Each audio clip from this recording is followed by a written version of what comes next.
Stăpânul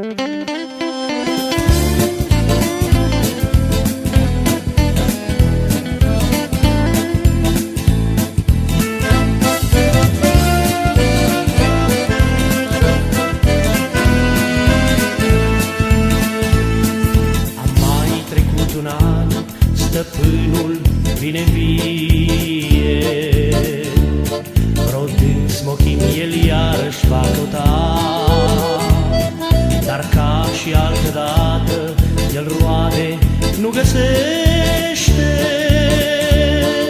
Taie, nu-l voi mai lăsa, nu-l voi mai lăsa, nu-l voi mai ierta, de 3 ani eu roade nu găsesc.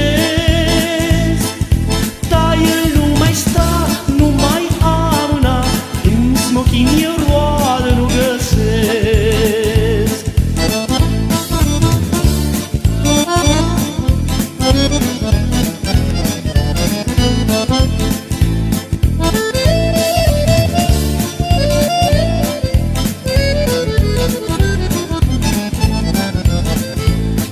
Mai lasă-l încă un an și e de-ajuns, stăpâne, de ele de-aproape mă voi ocupa.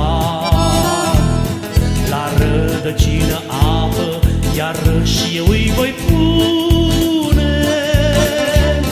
Iar dacă nu rodește, îl vei tăia.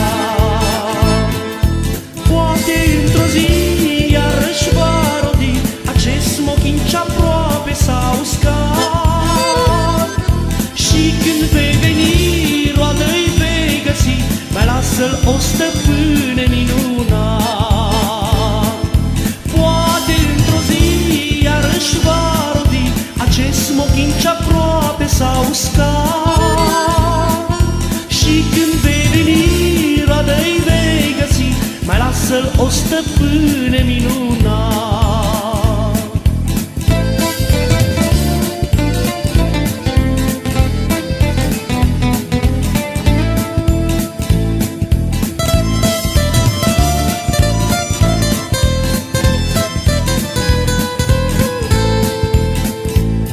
De atâta vreme Domnul mai caută roadă în tine, ce va găsi când iarăși va veni.